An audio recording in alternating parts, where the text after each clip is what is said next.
Hello friends, welcome once again. आज हम acid bases and salt का वन शॉट में ये टॉपिक ख़त्म करने वाले हैं। तो सीबीएसई के लिए क्लास 10th में एसिड बेसिस एंड सॉल्ट भी एक इम्पॉर्टेंट टॉपिक है जहाँ से काफ़ी क्वेश्चंस पूछे जाते हैं। तो स्टेप बाय स्टेप इनके सारे टॉपिक्स को एक स्पेसिफिक टाइम इंटरवल में ख़त्म करने की कोशिश करेंगे without wasting your precious time, क्योंकि exam is very fast approaching. तो शुरू करते हैं। अगर हम बात करते हैं एसिड और बेस की, तो सबसे पहली चीज़ आप क्या करते हैं कि एसिड बेस को हम डिफाइन करने की कोशिश करते हैं। तो एसिड होता है जिसका सॉर टेस्ट होता है, उसके बाद से वो ब्लू लिटमस पेपर को क्या करता है, रेड कर देता है। ब्लू लिटमस क्या होता है, एक तरीके का इंडिकेटर होता है जो बताता है कि कोई भी चीज़ एसिड है या बेस है। नाउ सेकेंड पॉइंट कि अगर बेस की बात करें तो बिटर टेस्ट होता है, स्लिपरी फील होती है और ये रेड लिटमस को ब्लू कर देता है। स्लिपरी फीलिंग का मतलब होता है कि it act as a slightly lubricant way, ठीक है। और अगर हम इंडिकेटर्स की बात करें, इंडिकेटर्स वो जो ये बताते हैं कि कोई भी चीज़ एसिड है बेस है, उसमें हमारे पास क्या होता है, सबसे पहले हम लिटमस को यूज़ करते हैं। फिर फेनोप्थलीन भी हमारे पास एक इंडिकेटर है, मिथाइल ऑरेंज इंडिकेटर है, कुछ नेचुरल इंडिकेटर्स हैं like turmeric and China rose. तो ये इंडिकेटर्स हैं जो आपको ये बताएंगे कि हमारे पास जो भी चीज़ आसपास हम उसको कंज्यूम कर रहे हैं, चाहे यूज़ कर रहे हैं, वो एसिड है कि बेस है।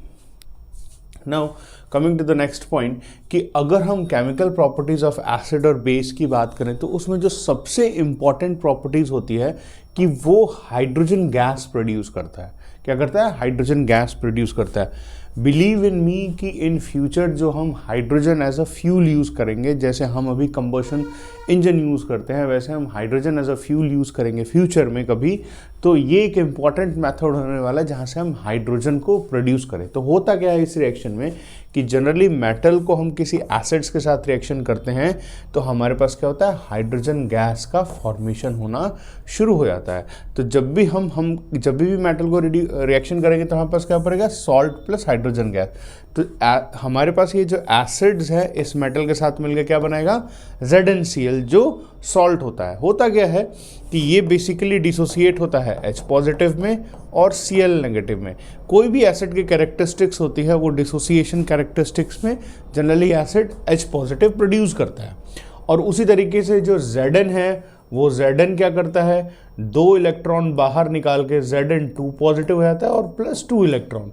तो ये जो H है, ये जो Cl है, वो Zn के साथ मिलके ZnCl2 बना देता है और फिर हाइड्रोजन गैस ये दोनों इलेक्ट्रॉन्स एब्जॉर्ब करके H हाइड्रोजन गैस बना देते हैं।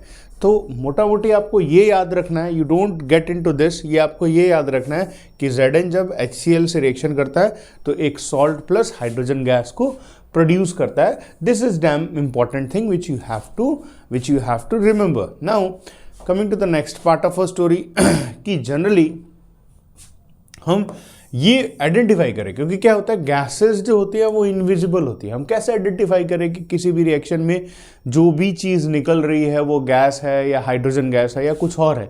तो उसका एक कन्फर्मेटरी टेस्ट होता है। कन्फर्मेटरी टेस्ट का मतलब क्या होता है कि उससे जो गैस लिबरेट आउट हो रही है वो एक्चुअली में हाइड्रोजन है कि कुछ और है।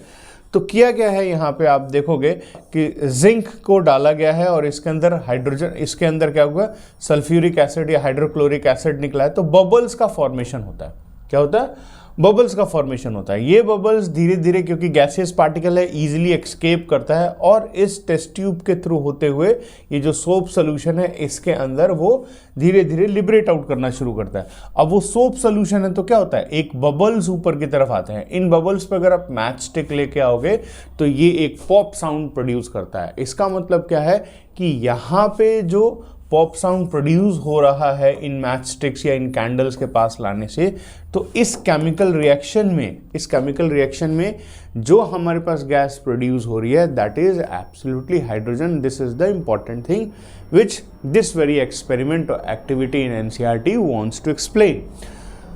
तो इसको ध्यान से रखना। फिर बता रहा हूँ, जिंक ग्रैन्यूल्स डाला गया, सल्फ्यूरिक एसिड है, तो ये दोनों आपस में रिएक्शन करेंगे और यहाँ से हाइड्रोजन गैस एक्सकेप कर रहा है। और एक्सकेप करने के बाद से, क्योंकि हाइड्रोजन लाइटर गैसेस होती हैं, तो वो इस टेस्ट ट्यूब के थ्रू होता हुआ सोप सोल्यूशन में जाता है और सोप सोल्यूशन से धीरे धीरे हमारे पास जो इनके बबल्स हैं वो ऊपर की तरफ आते हैं और इनके कैंडल्स अगर पास लाओ तो it will have a kind of you know this kind of exothermic, जिसको हम पॉप साउंड भी बोलते हैं. तो this is a very confirmatory test of hydrogen in a metal and acid reaction.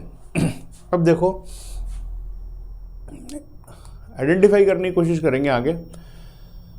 Now coming to the next part of the story, कि अगर हम देखेंगे कि बेस लाइक NaOH मतलब सोडियम हाइड्रोक्साइड. सोडियम हाइड्रोक्साइड कुछ मेटल्स के साथ react करने के बाद भी हमारे पास हाइड्रोजन गैस प्रोड्यूस करता है. अब कुछ मेटल में हमारे पास बेस्ट एग्जांपल क्या है? एल्यूमिनियम. बेस्ट एग्जांपल क्या है? एल्यूमिनियम. तो एल्यूमिनियम के साथ जब बेस रिएक्ट करेगा तो ये भी एक हाइड्रोजन गैस प्रोड्यूस करता है. हाइड्रोजन गैस क्या करता है? प्रोड्यूस करता है. ये हमेशा you always have to have this thing in your mind. अब हमारे पास दो चीज़ें हैं जो मेंशन की हुई हैं एनसीईआरटी में. एक है मेटल कार्बोनेट और एक है मेटल हाइड्रोजन कार्बोनेट. इनका हम रिएक्शन विथ एसिड करते हैं. याद रखना ये वाला पॉइंट थोड़ा इंपॉर्टेंट है. ये वाला पॉइंट थोड़ा इंपॉर्टेंट है कि भाई मेटल है और मेटल हाइड्रोजन कार्बोनेट, उसका एसिड्स के साथ रिएक्शन. तो बेसिकली जो जनरल रिएक्शन है कि दे हमेशा ये क्या प्रोड्यूस करते हैं? सॉल्ट. रिएक्शन के बाद ये क्या प्रोड्यूस करेंगे? सॉल्ट, कार्बन डाइऑक्साइड और वाटर. क्या प्रोड्यूस करेंगे भाई? सॉल्ट. क्या प्रोड्यूस करेंगे? सॉल्ट. मेटल हाइड्रोजन कार्बोनेट या मेटल कार्बोनेट, जब भी ये रिएक्शन करेंगे किसके साथ? एसिड के साथ. तो क्या प्रोड्यूस करेंगे? सॉल्ट, कार्बन डाइऑक्साइड और वाटर. क्या प्रोड्यूस करेंगे? सॉल्ट, कार्बन डाइऑक्साइड और वाटर. अब डिफरेंस क्या है इसमें देखो. तो जब भी हमारे पास मेटल कार्बोनेट का मतलब सोडियम कार्बोनेट मतलब CO3 2 नेगेटिव. तो 2 नेगेटिव को सेटिस्फाइड करने के लिए 2 Na पॉजिटिव आए, तो मेटल कार्बोनेट है. अब यहाँ पे तुमने क्या किया? 2 HCl के साथ रिएक्शन किया. तो HCl के साथ रिएक्शन किया तो सॉल्ट बना NaCl, कार्बन डाइऑक्साइड और वाटर. कार्बन डाइऑक्साइड और वाटर तो कॉमन चीज़ है, मतलब जो सेम आ रहा है. अब अगर HCl है और NaOH है तो ये मिलकर हमारे पास क्या बनाएंगे? NaCl. दूसरा केस देखो कि अगर मेटल हाइड्रोजन कार्बोनेट है, मतलब सोडियम हाइड्रोजन कार्बोनेट है, तो इस केस में भी HCl है. पर डिफरेंट ये है कि हमारे पास पहले केस में जहां पे मेटल कार्बोनेट है वहां पे ज़्यादा एसिड की ज़रूरत होती है, मतलब कि उसको न्यूट्रलाइज करने के लिए आपको ज़्यादा एसिड की ज़रूरत चलती है. तो यहाँ पे देखो कि 2 मोल एसिड्स, मतलब एसिड के मॉलिक्यूल ज़्यादा रिक्वायर्ड हैं इस रिएक्शन को कंप्लीट करने के लिए, न्यूट्रलाइज करने के लिए. पर नेक्स्ट केस में आप देखने की कोशिश करो तो यहाँ पे जो मेटल हाइड्रोजन कार्बोनेट है HCl के साथ रिएक्शन हुआ है तो ये NaCl, कार्बन डाइऑक्साइड और वाटर बना रहा है. This is same thing but the only difference is कि यहाँ पे HCl की रिक्वायरमेंट कम है. 1 मोल है मतलब कम है. अगर मेटल कार्बोनेट है तो वहाँ पे HCl की रिक्वायरमेंट ज़्यादा है. This is the story. Now अब हमारे पास क्या है कि इससे पहले जब रिएक्शन हो रहा था तो हाइड्रोजन गैस बाहर की तरफ निकल रही थी. अब इस केस में जो गैस बाहर की तरफ निकल रही है वो क्या निकल रही है? Carbon dioxide. अब जब गैस निकल रही है तो gas are bit invisible to us, तो उसका कन्फर्मेटरी टेस्ट बहुत ज़रूरी होता है. तो इस केस में जो कन्फर्मेटरी टेस्ट है कि जो हमारे पास कार्बन डाइऑक्साइड है उसको किसके साथ? कैल्शियम हाइड्रोक्साइड के साथ कार्बन डाइऑक्साइड का ट्रीटमेंट किया गया. जब कैल्शियम हाइड्रोक्साइड का कार्बन डाइऑक्साइड के साथ ट्रीटमेंट किया गया तो बना क्या? कैल्शियम कार्बोनेट और प्लस पानी. क्या बना? कैल्शियम कार्बोनेट और प्लस वाटर. क्या बना? कैल्शियम कार्बोनेट और प्लस वाटर. क्या बना? Calcium carbonate plus water. So this is the thing which is very important कि confirmatory test of carbon dioxide के लिए आपको कैल्शियम हाइड्रोक्साइड की जरूरत पड़ेगी और वो कैल्शियम कार्बोनेट बनाएगा. मतलब जहां जहां गैस प्रोड्यूस होंगे उनकी कन्फर्मेटरी टेस्ट आपको आनी चाहिए, उसकी कन्फर्मेटरी टेस्ट आनी चाहिए. तो हाइड्रोजन के लिए कन्फर्मेटरी टेस्ट क्या था जी? Pop sound. और कार्बन डाइऑक्साइड का कन्फर्मेटरी टेस्ट क्या था कि कैल्शियम हाइड्रोक्साइड के साथ ट्रीटमेंट किया तो कैल्शियम कार्बोनेट प्लस वाटर. अब इसको देखो एक्सपेरिमेंट में एक्टिविटीज में कैसे दिखा रखा है एनसीईआरटी में, वो हमारे लिए थोड़ा इंपॉर्टेंट है. देखो कैसे दिखा रखा है. Now what they have done in activities कि हमारे पास क्या लिया हुआ है? डाइल्यूट हाइड्रोक्लोरिक एसिड लिया हुआ है यहाँ पे, और हमने क्या लिया है यहाँ पे? सोडियम कार्बोनेट डाला, डाइल्यूट हाइड्रोक्लोरिक एसिड लिया. तो हमारे पास क्या हुआ? जो सॉल्ट है वो तो प्रेसिपिटेट आउट कर जाएगा क्योंकि हैवी है, वो नीचे बैठ जाएगा, लेकिन गैसेज एक्सकेप करेंगी. और carbon dioxide is again bit lighter, तो वो एक्सकेप करता हुआ इस टेस्ट ट्यूब के थ्रू होता हुआ नीचे की तरफ इस इसके थ्रू होता हुआ हमारे पास, और ये किधर की तरफ, इस कैपिलरी बोलते हैं इसको, कैपिलरी की तरफ होता हुआ ये टेस्ट ट्यूब में आएगा। ये test tube calcium hydroxide solution से भरा हुआ है। तो जैसे जैसे कार्बन डाइऑक्साइड इसके थ्रू पास होगा, धीरे धीरे धीरे धीरे ये वाइट कलर मिल्की वाटर का होता चला जाएगा। तो दिस कंफर्म्स दैट कि ये जो कैल्शियम हाइड्रोक्साइड है, ये कार्बन डाइऑक्साइड के साथ रिएक्शन हो रहा है और इसमें कैल्शियम कार्बोनेट का फॉर्मेशन हो रहा है, क्योंकि ये धीरे धीरे वाइट कलर में कन्वर्ट होता चला जा रहा है। तो you read the confirmatory test of hydrogen and again this is the confirmatory test of carbon dioxide. Now next part of the story, ये कुछ क्वेश्चंस हैं जो थोड़ा इंपॉर्टेंट है। क्या क्वेश्चन है कि what is the observation when carbon dioxide gases pass through lime water, ठीक है ना, for short duration, for longer duration, हमें राइट करना उसका केमिकल इक्वेशन। तो जब भी क्वेश्चन आए ना, तो हमें ना उसको, उस आंसर को किस तरीके से एक्सप्रेस करना है, क्या क्या पॉइंट्स लिखने हैं, so that we can get good marks in it. So see you are going to write like this. कैसे मेंशन करेंगे इसको, आप पहले क्या लिखेंगे, व्हेन पीस ऑफ मार्बल, मतलब calcium carbonate is added to a dilute hydrochloric acid, तो हमारे पास कैल्शियम क्लोराइड सॉल्ट, हमारे पास क्या बने, calcium chloride salt, water and carbon dioxide are form. अगर हम बैलेंस केमिकल इक्वेशन देखेंगे तो ये मेंशन किया, फिर हमारे पास कैल्शियम क्लोराइड, और ये we mention this very thing, तो हमारे पास कार्बन डाइऑक्साइड प्रोड्यूस हुआ। जब carbon dioxide gas passes through lime water, lime water का मतलब कैल्शियम हाइड्रोक्साइड, इसकी बात की थी ना, कैल्शियम हाइड्रोक्साइड पासेस थ्रू, तो उसको क्या करेगा, मिल्की कर देगा। मिल्की करने का मतलब क्या है कि जब इसके साथ अभी बात की है कि कार्बन डाइऑक्साइड का रिएक्शन किया तो CaCO3 बन गया, अभी बात किया ना इसकी, CaCO3 बन गया। This happened due to the formation of insoluble precipitate calcium carbonate. अब ये यहाँ पे उस रिएक्शन को मेंशन किया हुआ है, गॉट माई पॉइंट, ठीक है।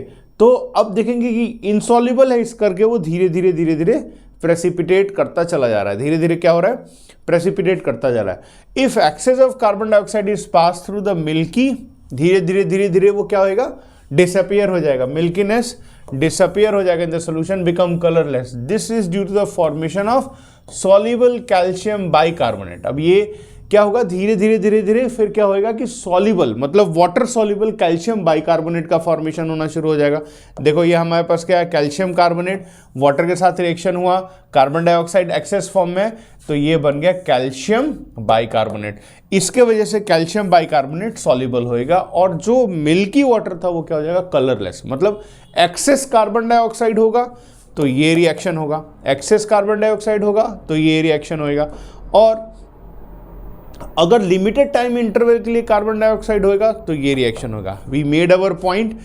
इस चीज को हमेशा ध्यान से, हर पॉइंट को कायदे से और एक्सप्रेस करना है with the chemical reaction, express करना है विद द केमिकल रिएक्शंस। तो इस क्वेश्चन को डिटेल अगर आप इस तरीके से लिखे दिए, if it words of 2 marks, तो आपको 2 मार्क्स इस पे मिलने वाले हैं। नाउ अब हमारे पास क्या हुआ कि हमारे पास एसिड और बेस को रिएक्ट करेंगे विथ ईच अदर। तो जनरली जब एसिड और बेस आपस में रिएक्शन करता है तो सॉल्ट प्लस वाटर बनता है। क्या बनता है? Salt plus water. इस रिएक्शन को हम रिएक्शन ऑफ न्यूट्रलाइजेशन भी बोलते हैं। इस रिएक्शन को हम क्या बोलते हैं? Reaction of neutralisation. This is very important for us. This is very important for us कि HCl है, NaOH है, वो हमारे पास क्या बना है? NaCl और वाटर मॉलिक्यूल का फॉर्मेशन हो गया। NaCl प्लस वाटर मॉलिक्यूल का फॉर्मेशन हो गया। This is damn important thing, बहुत इंपॉर्टेंट है ये। This is called as neutralisation reaction. यहाँ पे भी दिखाने की कोशिश की गई है कि आपको सॉल्ट बनेगा और वाटर का फॉर्मेशन होएगा। अब देखते हैं जनरली, देखो ये रिएक्शन में क्या होगा ना, ध्यान से देखो कि Na positive plus OH negative बना है ना, और ये डिसोसिएट हुआ तो H positive plus Cl negative, क्योंकि बेस में OH नेगेटिव होता है और एसिड में H पॉजिटिव होता है। तो ये हमारे पास H पॉजिटिव और OH नेगेटिव मिलकर क्या बना देंगे? वाटर। ये H पॉजिटिव और ये OH नेगेटिव मिलकर क्या बना देंगे? वाटर। और ये Na पॉजिटिव और Cl नेगेटिव मिलकर क्या बना देंगे? NaCl। Na positive plus Cl negative मिलकर क्या बना देंगे? NaCl। So this is the thing which is bit important for us. इसको हमें बहुत ध्यान से देखना है। नाउ आगे क्वेश्चन आया है कि हमें न्यूट्रलाइजेशन रिएक्शन के बारे में बताना है, उसके 2 एग्जाम्पल्स लिखने हैं। तो किसी भी एसिड को पकड़ो, बेस को पकड़ो, आपस में रिएक्शन कराओ, सॉल्ट प्लस वाटर बना दो।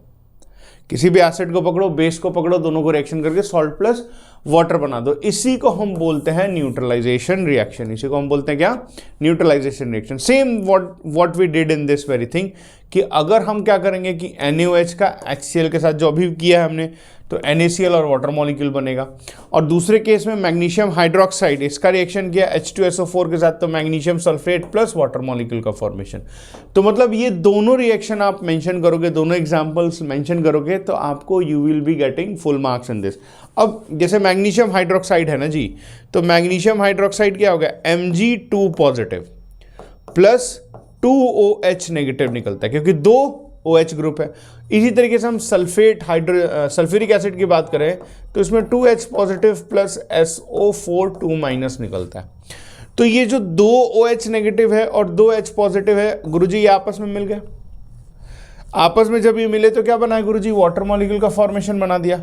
क्या बना दिया? वाटर मॉलिक्यूल का फॉर्मेशन। और ये Mg2 पॉजिटिव और प्लस सल्फेट, ये दोनों आपस में मिल गए तो क्या बना दिया? Magnesium sulphate. So this is bit important which we have to understand, clear है? Now coming to this, metallic oxide and basic in nature। हमारे पास क्या होता है? Generally metallic oxide with acidic character होता है।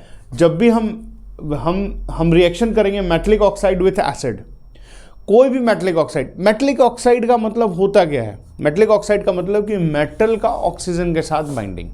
जैसे आयरन की बात करेंगे तो आयरन में Fe2O3 या FeO, तो वो हो गया हमारे पास, वो मेटलिक ऑक्साइड हो गया। कोई भी मेटल्स जिसके साथ ऑक्सीजन की बाइंडिंग है वो मेटलिक ऑक्साइड हो गया। जैसे सोडियम है तो सोडियम ऑक्साइड भी बन सकता है। सोडियम ऑक्साइड को हम कैसे लिखते हैं जी? Na2O लिख सकते हैं। तो किसी भी मेटल का ऑक्सीजन के साथ बाइंडिंग को हम मेटलिक ऑक्साइड बोलते हैं, उनका एसिड के साथ रिएक्शन। तो मेटलिक ऑक्साइड में एक चीज याद रखना कि बेसिक इन नेचर होता है। तो जब वो बेसिक इन नेचर होगा तो वो एसिड के साथ ऑब्वियसली रिएक्शन में पार्टिसिपेट करेगा। तो जब भी हम रिएक्शन करेंगे तो एसिड के साथ वो क्या बनाएगा? Salt plus water. क्यों? क्योंकि मेटलिक ऑक्साइड जो है उसके अंदर हिडन किस तरीके का नेचर है? हिडन बेसिक नेचर है ना, तो वो एसिड्स के साथ ऑब्वियसली रिएक्शन करेगा। तो इसी तरीके से कॉपर ऑक्साइड है, कॉपर ऑक्साइड का हम क्या करेंगे? हाइड्रोजन क्लोराइड के साथ रिएक्शन करेंगे। जब हम हाइड्रोजन क्लोराइड के साथ रिएक्शन करेंगे तो ये क्या बनेगा? कॉपर CuCl2 क्या बनेगा? कॉपर क्लोराइड और प्लस वाटर मॉलिक्यूल। क्या बनेगा? Copper chloride plus water molecule. So this is salt and this is water molecule. So this is a basic in nature, और ये तो एसिड है ही है, तो इस करके ये रिएक्शन करेंगे। तो याद रखना, जब भी हमारे पास कोई मेटल ऑक्साइड्स आएगा तो वो एसिड्स के साथ रिएक्शन होएगा और उसका कंफर्म हो रिएक्शन होएगा और सॉल्ट प्लस वाटर का फॉर्मेशन होएगा। This salt plus water, why? Because हमारे पास metallic oxide basic in nature रहता है। क्या होता है? बेसिक इन नेचर होता है। Now non metallic oxide with base. अब देखो, नॉन मेटलिक ऑक्साइड क्या होता है? एसिडिक इन नेचर होता है। तो आगे वही कहानी आ गई कि एसिड बेस वाला ही रिएक्शन आपको चिपकाना है, वो एक तरीके का न्यूट्रलाइजेशन रिएक्शन है। तो अब यह नॉन मेटलिक ऑक्साइड क्या होगा? एसिडिक इन नेचर होगा, तभी तो वो बेस के साथ रिएक्शन कर रहा है। तो जब रिएक्शन करेगा बेस के साथ तो क्या बनेगा? Salt plus water. क्या बनेगा? Salt plus water. तो एग्जांपल देखेंगे, हमारे पास कार्बन डाइऑक्साइड है, इसका कैल्शियम हाइड्रोक्साइड के साथ रिएक्शन होगा तो calcium carbonate plus water molecule, मतलब हमारे पास ये कैल्शियम कार्बोनेट सॉल्ट हो गया। And this is non metallic oxide. Non metallic oxide का मतलब कार्बन डाइऑक्साइड, कोई भी और स्पीसीज जिसके साथ वो ऑक्सीजन के बाइंडिंग हो। तो हमारे पास क्या? कार्बन डाइऑक्साइड जिसका कैल्शियम हाइड्रोक्साइड जो बेसिक इन नेचर है उसके साथ रिएक्शन किया तो calcium carbonate plus water molecule का फॉर्मेशन। ये चीज़ हमेशा दिमाग में रखना कि एसिडिक अगर हम बात करेंगे मेटलिक ऑक्साइड का तो उसका क्या नेचर रहेगा, और अगर नॉन मेटलिक ऑक्साइड का बात करेंगे तो क्या नेचर रहेगा। तो नॉन मेटलिक ऑक्साइड क्या होगा? नॉन मेटलिक ऑक्साइड हमेशा एसिडिक होएगा और मेटलिक ऑक्साइड क्या होगा? बेस होएगा। ये एसिडिक है, फिर से देख लो, ये एसिडिक है तभी बेस के साथ रिएक्शन कर रहा है। क्लियर है? Always always always remember this thing, ठीक है ना? कंफ्यूज नहीं होना भाई। नाउ एसिड अगर एसिडिक कैरेक्टर होगा, मतलब कोई भी चीज़ एसिड है तो उसके अंदर कोरोसिव नेचर होती है, सॉल्टी नेचर होता है, तो वो किसके वजह से होता है? तो वो इस H पॉजिटिव आयन की वजह से होता है। किस वजह से? H पॉजिटिव आयन की वजह से। और ये एक्वस सोल्यूशन के अंदर होता है। आप किसी भी एसिड को हवा में रखोगे तो एसिडिक कैरेक्टर नहीं दिखाएगा। You just have to pour it into some solution, I mean some water की कंडीशन, सम मॉइस्चर होना चाहिए, तभी वो H पॉजिटिव आयन डिसोसिएट होगा। दिस अ फेमस आर्नियस करके एक साइंटिस्ट है, वो बोलते हैं कि on dissociation species give H positive is known as acid and on dissociation which give OH negative is known as base. तब ये डिसोसिएशन हवा में नहीं होगा, it will take in water. Clear है? पानी के अंदर वो रिएक्शन होगा। तो अगर हम बेस की बात करें तो बेस रिलीज करेगा OH नेगेटिव आयन। बेस का रिलीज करेगा OH, बेस का रिलीज करेगा OH नेगेटिव आयन। तो अब हमारे पास ये बेस रिलीज करेगा। अगर हम आयनाइजेशन इन वाटर की बात करें तो essential for acid and basic behaviour, कोई भी अगर बिना पानी के इनका डिसोसिएशन हो नहीं सकता। तो अगर एसिड है तो H पॉजिटिव होगा, बेस है तो OH नेगेटिव होगा। देखो ये बेस डिसोसिएट हुआ तो OH नेगेटिव का फॉर्मेशन, और एसिड डिसोसिएट हुआ तो ये। Ionization in water is essential for acidic and basic, मतलब वो वाटर के अंदर ही dissociate. Acid and basis does not show properties in a dry form, मतलब अगर ड्राई कंडीशन है, मॉइस्चर नहीं है, वाटर नहीं है, तो they will give up there characteristics, ये अपने कैरेक्टरिस्टिक्स को गिव अप कर देंगे।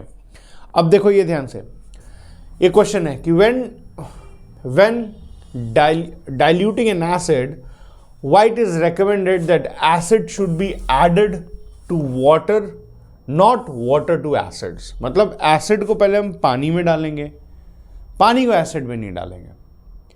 क्यों? what is the reason? The reason is highly exothermic। अब क्या है, देखो ध्यान से, what you will find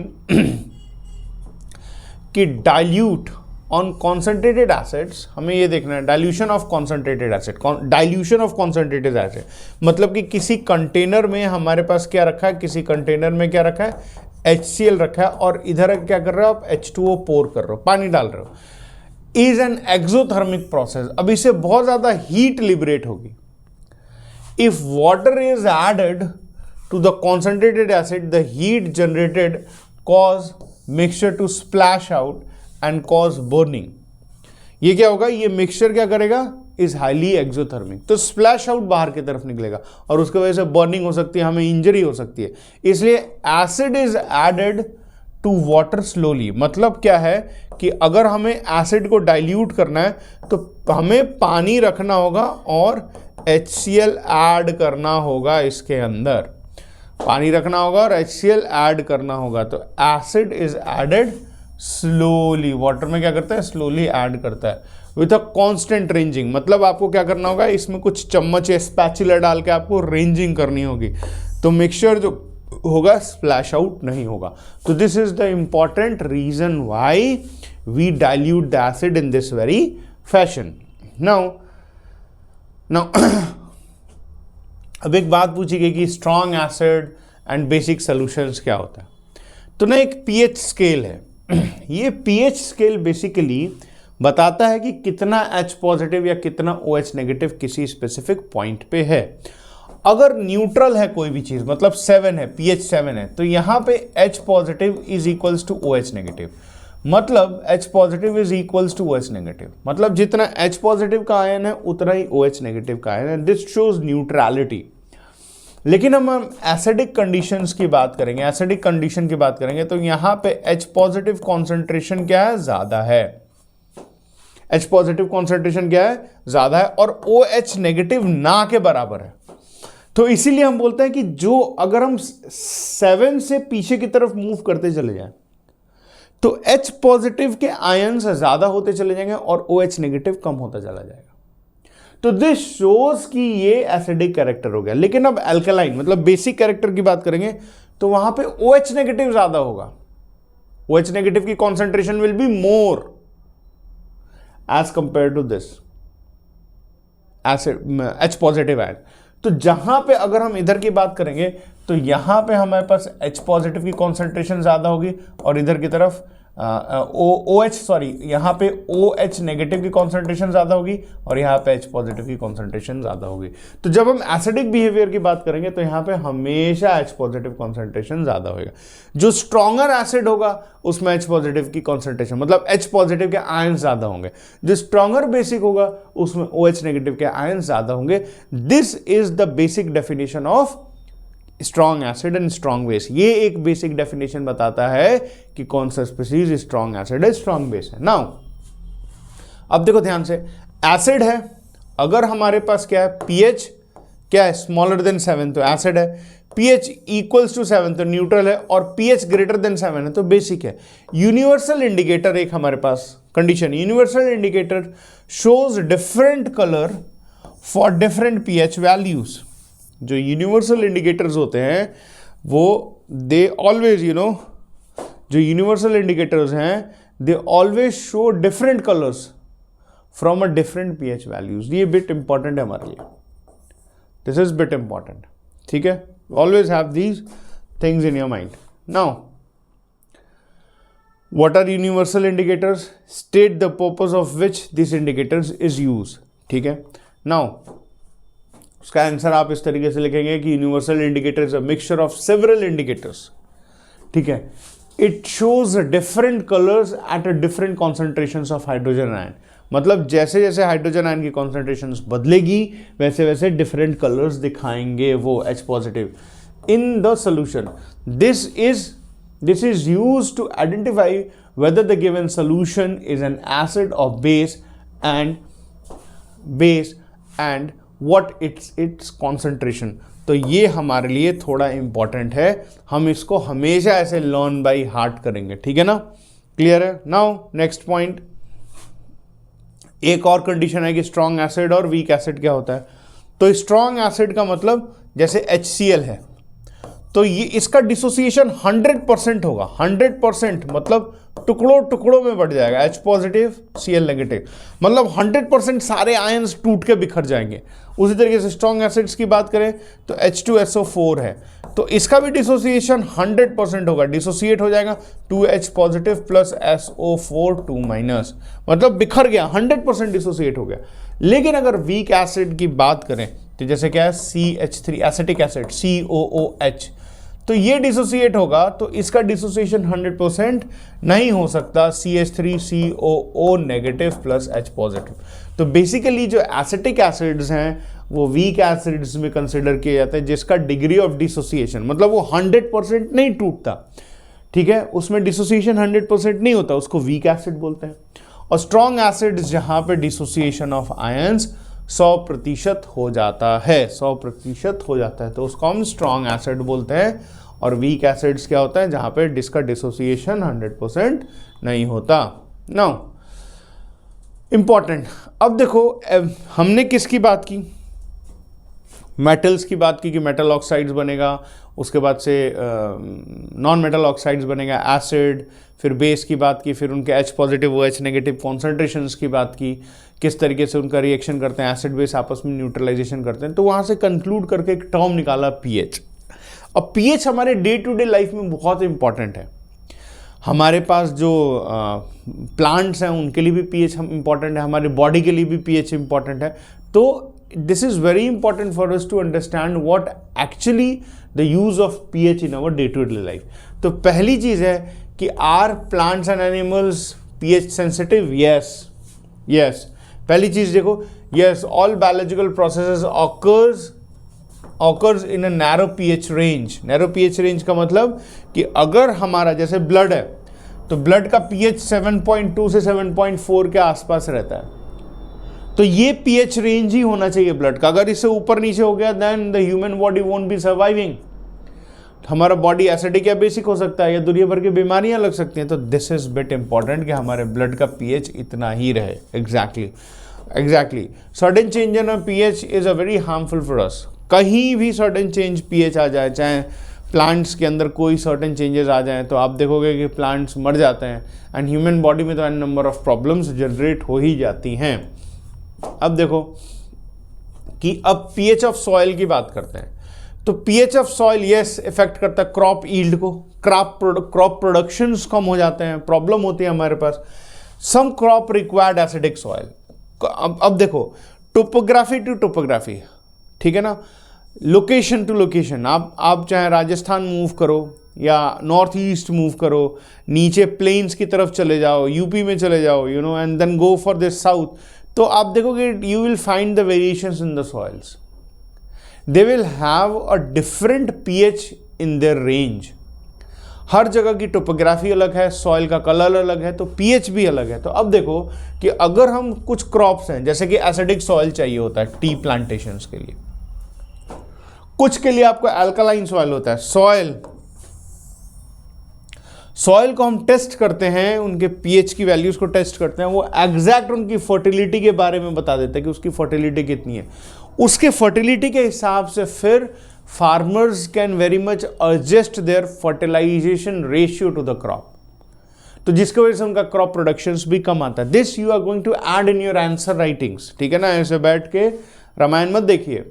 अब देखो, pH in our digestive system, yes it's very important.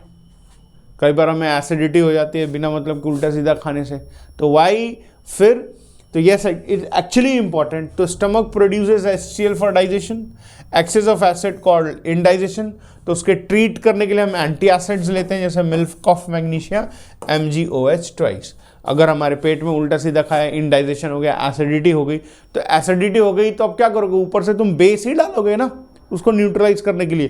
तो antacids act as an base, तो वो अंदर गया, एक्स्ट्रा एक्सेसिव एसिडिटी को क्या किया, उसने न्यूट्रलाइज किया और बेसिक इन नेचर बना दिया। नाउ अब यहां पे देखो, हमारे आपको पता कि ह्यूमन बॉडी में enamel is a toughest hardest part. अब देखो क्या होता है कि हम कुछ ना कुछ खाते रहते हैं, तो tooth enamel dissolve when pH is less than 5.5। अब क्या होता है, 5.5 से पीएच कम हो गया तो हमारा जो इनामल है वो कोरोड होना शुरू हो जाता है। अब ये नौबत आती क्यों है, पीएच 5.5 से कम होता क्यों? क्योंकि हम क्या करते हैं, उल्टा सीधा खाना शुरू कर देते हैं और रेगुलर और अच्छे से मुंह नहीं धोते, तो उसके वजह से क्या होता है, bacteria produces acids after food consumption causes cavity, ये कैविटी शुरू हो जाती है। तो हमें क्या करना, ब्रशिंग करना होगा, सुबह शाम ब्रश करना। इनफैक्ट रात को ब्रश करके सोना बहुत इंपॉर्टेंट होता है, क्योंकि हम खा के सोते हैं, तो ओवरनाइट क्या हो सकता है, these bacterias can cause really damage to our enamel. तो हाँ, पीएच से हमारे दांत भी खराब होते हैं। This is the important reason you can see over here. Now coming to this, अब ये एक क्वेश्चन है जो आया हुआ है कि क्या मेंशन है question, how does the enamel of our teeth undergo damage due to eating of chocolates and sweet, what should we do to prevent it. हाँ, खाते हैं तो क्या होगा, बैक्टीरिया डेवलप होएगा, वो बैक्टीरिया क्या करेगा, आपके ज़ुबान को एसिडिक कर देगा, आपके मुंह को एसिडिक कर देगा, फिर आपके दांत कोरोड होएंगे। तो आपको ब्रशिंग करनी है प्रिवेंट करने के लिए, यही कहानी है, मेंशन किया हुआ। तो आपको ये सारे पॉइंट्स मेंशन करने हैं कि tooth enamel is made up of calcium phosphates, ये बना हुआ है हमारे पास। Tooth decay starting when pH of the mouth is lower than 5.5. Bacteria present in the mouth produces acid by degradation of sugar and food particles which are left remain in the mouth after eating. The best way to prevent decay is cleaning the mouth after eating the food. Use toothpaste which are generally basic in nature and neutralize the excessive acid formation in the mouth. तो इसको एक बार इन सारे points को रोक के देख के पढ़ लो। These are the points which is going to helpful for your writing examinations. Now next point, कुछ जो होता है ना, जैसे हमारे पास देखेंगे, कुछ हम हिंदी लैंग्वेज में बोलते हैं ततैया है या कुछ हनी बी, और इस तरीके से जो होते हैं, they are also use this acidic basic difference ना अपने वॉरफेयर के लिए। अब होता क्या है कि सेल्फ डिफेंस में कुछ animals, plants through this chemical warfare use करते हैं।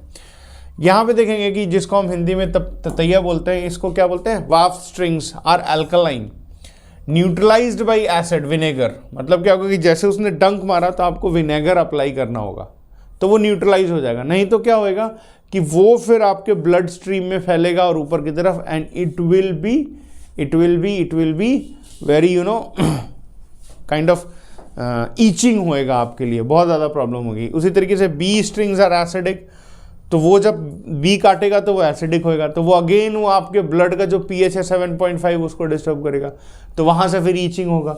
तो फिर उसके लिए क्या करना होगा, बेकिंग सोडा लगाना होगा, वो फिर क्या करेगा, न्यूट्रलाइज करेगा।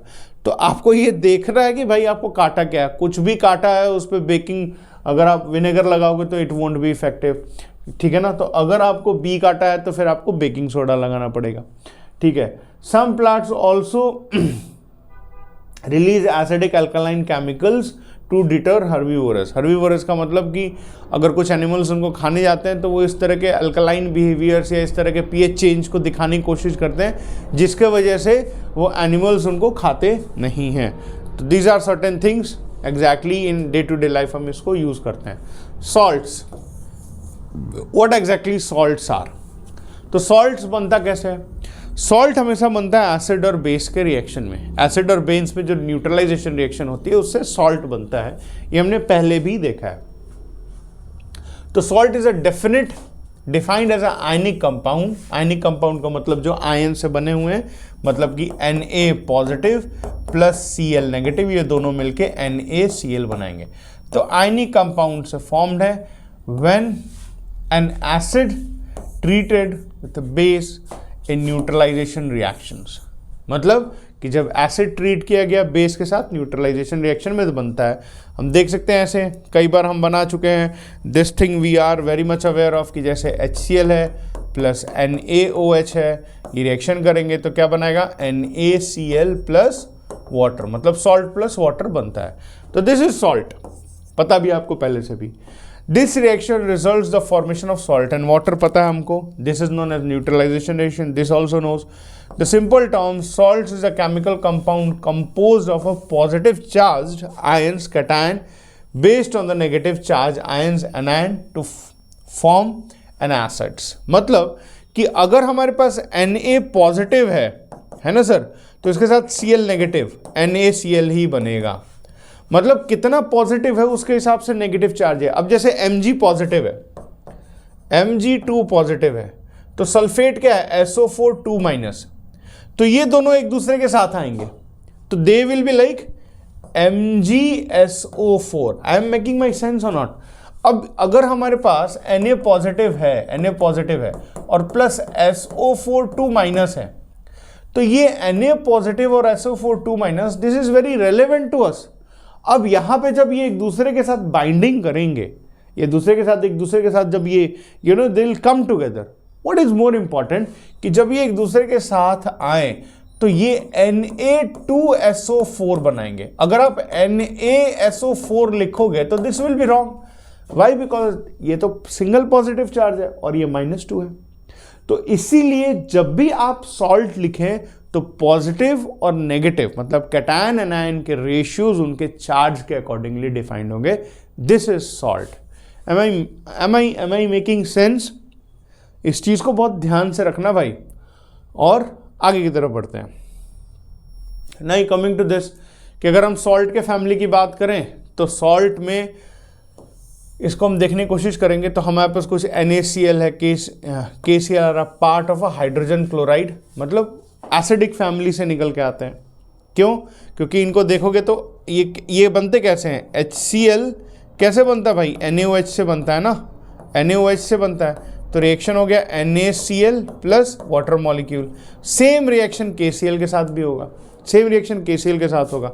मतलब कि हमारे पास KOH होगा तो HCl रिएक्शन करेगा तो हमारे पास क्या बनेगा, KCl प्लस वाटर मॉलिक्यूल। तो इसका मतलब कि ये सॉल्ट जो है वो एक एसिड डेरिवेटिव्स है, इस करके इस सॉल्ट को हम क्या बोलते हैं, एसिडिक सॉल्ट। क्या बोलते हैं, acidic salt. Now next point कि कुछ सॉल्ट हमारे पास बोला जाता है कि सॉल्ट जनरली मतलब सॉल्ट न्यूट्रल की तरह होता है, मतलब बेसिकली सॉल्ट्स न्यूट्रल की तरफ होते हैं। वो न्यूट्रल क्यों होते हैं भाई? क्योंकि क्या होता है कि एसिड और बेस दोनों जब मिलते हैं तो वो जो बनता है उसमें H पॉजिटिव और OH नेगेटिव दोनों की कॉन्सेंट्रेशन करीब करीब यूनिफॉर्म है। तो that's why this lead to a result कि जनरली क्या होते हैं, वो इनके pH न्यूट्रल्स होते हैं। अब एसिडिक सॉल्ट को कंसिडर करेंगे तो जैसे हमारे पास क्या होगा कि स्ट्रॉन्गर एसिड होगा और वीक बेस होगा। तो इस करके वो एसिडिक सॉल्ट प्रोड्यूस करेगा। अगर हम बेसिक सॉल्ट की बात करें तो वीकर एसिड होगा और स्ट्रॉन्ग बेस होगा, जैसे कि Na2CO3। तो जब हम इस तरह के सॉल्ट्स पढ़ें जहां पे हमारे पास ये कुछ कंडीशंस देखने को मिलती हैं, इस केस में अगर एसिडिक सॉल्ट की बात करें तो इस एसिडिक सॉल्ट में हमारे पास स्ट्रॉन्गर एसिड होएगा, लेकिन अगर बेसिक सॉल्ट होगा तो इस केस में स्ट्रॉन्गर बेस होएगा। अच्छा, स्ट्रॉन्गर एसिड और वीकर एसिड, इसके बारे में हमने बात की है कि स्ट्रॉन्गर एसिड इसका मतलब क्या होता है, जिसका डिग्री ऑफ डिसोसिएशन 100% टूट गया, और वीकर एसिड की क्या बात करते हैं, जिसका डिग्री ऑफ डिसोसिएशन 100% नहीं है। तो जब भी इस तरह की चीज़ आए तो ज़रूर अपना दिमाग थोड़ा पीछे के स्लाइड्स या पीछे के लेक्चर्स के ऊपर याद रखना, क्योंकि इन साइंस आपको ग्रेजुअली जो है ना हर पॉइंट्स को क्लियर रखना है, तभी आगे चल के चीज़ें क्लियर होंगी। तो this thing is very important कि एसिडिक सॉल्ट और बेसिक सॉल्ट्स की जब हम बात करें तो है क्या और किस तरीके से उसको मेंशन किया गया है। ठीक है, am I making my point? Now coming to the next point. अब एक कहानी है कॉमन सॉल्ट। कॉमन सॉल्ट क्यों बुलाते हैं? क्योंकि हम खाने में उसको यूज़ करते हैं, खाया जाता है। तो एक कॉमन सॉल्ट होता है, जनरली इसको सी वाटर या रॉक सॉल्ट से ऑब्टेन किया जाता है, यूज़ किया जाता है फूड में, रॉ मटेरियल्स और सर्टेन केमिकल्स में यूज़ किया जाता है कॉमन सॉल्ट। इसकी बड़ी कहानी है जी आगे चल के। अभी रिसेंटली वर्ल्ड में एक नई तरह की बैटरी डिस्कवर हुई है जिसको सॉलिड आयन बैटरीज कहा जाता है। उसमें sodium as an electrode use किया जा रहा है। ठीक है, तो आने वाले टाइम में सोडियम का बहुत ज़्यादा इंपॉर्टेंस है, and that is natural friendly. Why? Because ये हमारे एनवायरनमेंट में एक्सेसिव फॉर्म में है। तो इसलिए जो solid ion battery, it's a very unique breakthrough. अब आगे देखते हैं कि वो किस दिशा में वो रिसर्च आगे की तरफ बढ़ता है। तो yes, NaCl is a very important, उसको हम कॉमन सॉल्ट बोलते हैं। नाउ कमिंग टू दिस कि अगर हम केमिकल्स फ्रॉम कॉमन सॉल्ट्स की बात करें तो हम अगर देखेंगे सोडियम हाइड्रोक्साइड है, तो प्रिपरेशन इसको कोर अल्कली प्रोसेस से किया जाता है, और NaCl और वाटर मॉलिक्यूल्स को एक साथ डालेंगे तो NaOH, Cl2 और हाइड्रोजन गैस प्रोड्यूस होगा। ये यूज़ किया जाता है दुनिया भर की चीज़ों में, क्लींजिंग एजेंट में यूज़ किया जाता है। ठीक है, हम NaOH प्रोड्यूस करेंगे, टेक्सटाइल इंडस्ट्रीज में यूज़ किया जाता है। तो जनरली हम देखेंगे कि if we add this common salt in water तो सोडियम हाइड्रोक्साइड का प्रोडक्शन हो सकता है। और इससे दो इंपॉर्टेंट चीज़ है कि भाई क्लोरीन और हाइड्रोजन गैस भी बनती है। अब देखो होता क्या है कि जनरली हम क्या करते हैं कि ब्राइन सोल्यूशन ऐड करना शुरू कर देते हैं। अब ब्राइन सोल्यूशन होता क्या है कि जनरली ब्राइन सोल्यूशन में we add some sort of basically NaCl और कुछ वाटर उसके अंदर मिलाते हैं, that is known as brine solution. इनको NaCl और वाटर को इसके अंदर मिलाया, इसके अंदर सेंड किया, तो ये ब्राइन सोल्यूशन होता है। अब इसमें दो इलेक्ट्रोड्स लगाए हैं, एक एनोड है जो पॉजिटिवली चार्ज है, कैथोड नेगेटिवली चार्ज है। तो जब ये ब्राइन सोल्यूशन अंदर गया तो अगर इसमें हमारे पास क्या है NaCl है तो डिसोसिएट हुआ, तो किस फॉर्म में डिसोसिएट है, Na positive plus Cl negative. और अगर वाटर मॉलिक्यूल है H2O तो वो डिसोसिएट हुआ H positive plus OH negative में। अब खास बात ये है कि जो पॉजिटिव टर्मिनल है उस टर्मिनल पे हमारे पास सारे नेगेटिव स्पीसीज आ जाएंगे। तो हमारे पास Cl नेगेटिव भी इधर की तरफ आया, OH नेगेटिव भी इधर की तरफ आया, और सेम जो नेगेटिव टर्मिनल वो उधर की तरफ चले जाएंगे और पॉजिटिव टर्मिनल्स का फॉर्मेशन हो जाएगा। तो अब देखोगे कि कैथोड टर्मिनल पे जो ये हाइड्रोजन जा रहे हैं, H पॉजिटिव आयन जा रहा है, वो आगे चल के फिर किस फॉर्म में लिबरेट हो रहा है, हाइड्रोजन गैस फॉर्म में बाहर की तरफ लिबरेट हो रहा है, और ये यूज किया जाता है एज एन फ्यूल। उसी तरीके से ये जो Cl नेगेटिव आयंस एनोड की तरफ जा रहा है, आगे चल के किस फॉर्म में आ रहा है, पॉजिटिव, मतलब Cl2 फॉर्म में आ रहा है। This Cl2 is an disinfectant, और इसको हम स्विमिंग पूल वाटर और उसमें यूज करते हैं। स्विमिंग पूल का वाटर जो बहुत ही साफ दिखता है, it is because of chlorine. ठीक है, एंड अगेन बचे दो चीज हमारे पास, this OH negative and Na positive, they will mix themselves and formation of NaOH। तो जो ब्राइन यहाँ से जा रहा है, जो हम वाटर इसके अंदर ऐड कर रहे हैं, और वो जब ये ब्राइन यहाँ से बाहर की तरफ निकलेगा तो it will contain NaOH from it. ठीक है ना, तो this is a important processes bye which you can produce NaOH in this very way. तो इस चीज़ को बहुत ध्यान से देखना और समझने की कोशिश करना कि एक चीज़ हमेशा दिमाग में रखना कि बहुत ज़्यादा इस पॉइंट में अभी मैं एक्सप्लेन नहीं कर सकता, कि इलेक्ट्रोलिसिस हुआ, कहाँ से इलेक्ट्रॉन गेन हुआ, कहाँ इलेक्ट्रॉन लॉस हुआ, किसके वजह से H2 फॉर्मेशन हुआ, Cl2 फॉर्मेशन हुआ। This we have to do it in detail. But अभी के लिए हम क्या याद कर सकते हैं एग्जामिनेशन पॉइंट ऑफ व्यू से कि कैथोड टर्मिनल पे OH H2 का फॉर्मेशन है, एनोड टर्मिनल पे Cl2 का फॉर्मेशन। ठीक है, ये एक इंपॉर्टेंट चीज है। ब्राइन इन, और जब ब्राइन आउट होगा तो यहां से OH नेगेटिव निकलेगा। तो this very process is known as chlor alkali processes. इस प्रोसेस में आप H2Cl2 और NaOH as a product produce करते हैं। I think I made my point, इस चीज को बहुत ध्यान से रखिएगा। नाउ कमिंग टू दिस, कि अगर हम ब्लीचिंग पाउडर लें, ठीक है ना, ब्लीचिंग पाउडर का फॉर्मूला CaOCl2, ब्लीचिंग पाउडर लें और उसका Cl2 के साथ रिएक्शन, अब इसको हम ब्लीचिंग पाउडर लें, इसको हम प्रोड्यूस कैसे करेंगे? Prepared by Cl2 drying slake. अब क्या है कि अगर हमने क्या लिया CaOH ट्वाइस, इसका Cl2 के साथ रिएक्शन लिया तो हमारे पास क्या बन गया, ये bleaching powder plus water molecules. अब इसका यूजेस वही disinfectant in water, bleaching fabrics, making of chloroform medicine में यूज किया जाता है उसके लिए। तो इसके लिए अगर हम देखेंगे तो बेसिकली ब्लीचिंग पाउडर्स हमारे पास CaOCl2, these are the methods by which you can produce it, and ये यूज है हमारे पास इनका। नाउ नेक्स्ट सॉल्ट की बात करें तो ये क्वेश्चन है कि फॉर्मूला ब्लीचिंग पाउडर का and write two applications of it. तो अभी बताया है, आप लिख सकते हैं कि केमिकल फॉर्मूला ये होता है, bleaching powder is prepared by the action of chlorine. ये रिएक्शन, पीछे वाला रिएक्शन मिल सकते हैं कि CaOH ट्वाइस, कैल्शियम का Cl2 लिया तो CaCl2 का फॉर्मेशन और वाटर मॉलिक्यूल, और इनके यूजेस आपको क्लियर होने चाहिए, पीछे भी मेंशन्ड है। Now these are the uses. Slide रोक के उन यूजेस को एक बार लिख लेना, so that you can read it and it will be good for your examination. Now अब बात करते हैं बेकिंग सोडा की। बेकिंग सोडा NaHCO3 मतलब सोडियम हाइड्रोजन कार्बोनेट को हम बेकिंग सोडा बोलते हैं। इसको प्रिपरेशन किया जाता है जिसको हम बोलते हैं Solvay process. NaCl, ammonia, carbon dioxide और वाटर मॉलिक्यूल, क्या क्या लिया? NaCl, अमोनिया, कार्बन डाइऑक्साइड और वाटर मॉलिक्यूल। जब इसको लोगे तो सोडियम हाइड्रोजन कार्बोनेट और अमोनियम क्लोराइड बनेगा। क्या बनेगा? सोडियम हाइड्रोजन कार्बोनेट और अमोनियम क्लोराइड बनेगा। ठीक है, ये अगेन किसके लिए यूज किया जाता है? अगेन बेकिंग के लिए यूज किया जाता है, एंटी एसिड्स के लिए यूज करते हैं और फायर एक्सटिंग्विशर के लिए भी यूज किया जाता है। क्यों यूज किया जाता है? क्योंकि जब इसको आप फेंकते हो तो वहां से कार्बन डाइऑक्साइड रिलीज होती है, और कार्बन डाइऑक्साइड कहीं पे भी फायर में जाती है तो वो क्या करेगी? फायर को कर्व करती है, क्योंकि कार्बन डाइऑक्साइड क्या करता है? It actually reduces the supply of oxygen, दो कंबशन रिएक्शन कम होता है। तो इस करके ये फायर एक्सटिंग्विशर में भी यूज किया जाता है। नाउ कमिंग टू दिस, कि वॉशिंग सोडा हमारे पास है सोडियम कार्बोनेट और 10H2O। 10H2O का मतलब इसमें वाटर मॉलिक्यूल है।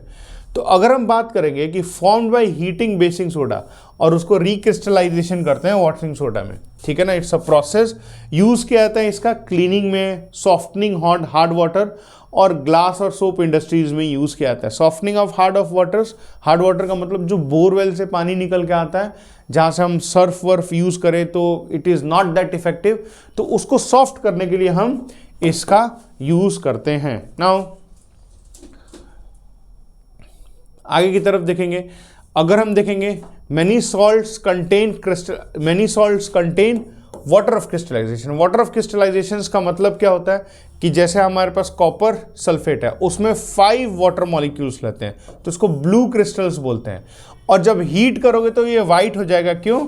क्योंकि ये वाटर जो इसके अंदर प्रेजेंट है वो इवोपरेट हो जाएगा। इसी तरीके से सोडियम कार्बोनेट है और 10 वाटर मॉलिक्यूल है, ये किसके लिए यूज किया जाता है? वॉशिंग सोप के लिए यूज किया जाता है। This are known as hydrated salt. Why they are known as hydrated salt? Because they hold certain amount of water molecule in it. ठीक है ना, वो वाटर मॉलिक्यूल कंटेन करते हैं। ठीक है, अब आगे देखेंगे plaster of Paris. Plaster of Paris हमारे पास क्या है? Calcium sulphate plus half water molecules. तो ये बनता कैसे है, हीटिंग ऑफ जिप्सम। जिप्सम क्या होता है, कैल्शियम सल्फेट और क्या होता है, 2 वाटर मॉलिक्यूल, उसको 373 डिग्री सेल्सियस पे बस हीट करो। तो जैसे ही हीट करोगे तो इसमें बस हाफ वाटर मॉलिक्यूल रह जाएगा जिसको हम जिप्सम बोलेंगे, और बाकी वाटर मॉलिक्यूल्स बाहर की तरफ निकल जाएंगे। ठीक है, तो this is the way by which you can produce plaster of Paris. Now होता किस काम के आता है, मोल्डिंग ऑफ मटेरियल्स में काम आता है, मेकिंग ऑफ कास्ट्स में फ्रैक्चर्स, जैसे फ्रैक्चर्स हो जाए तो उसके ऊपर ये जो लगता है, it is because of this very thing, plaster of Paris में यूज किया जाता है, डेकोरेटिव मटेरियल्स के लिए यूज किया जाता है। तो दिस इज इट, इतनी ही कहानी आपके एसिड बेसिस एंड सॉल्ट में। हमने एक स्पेसिफिक टाइम इंटरवल में खत्म करने की कोशिश की। इस वीडियो को 1-2 बार ध्यान से देखो, टॉपिक को पढ़ने की कोशिश करेंगे, try to make a good attempt of NCERT's question, बीच में जो क्वेश्चंस दिए हैं क्वेश्चंस, और एटलीस्ट सैम्पल पेपर के ऊपर अप्रोच करेंगे, आपका एग्जाम बहुत ही कायदे से फिनिश हो जाएगा। So do take care, do support us, thank you very much for your precious time.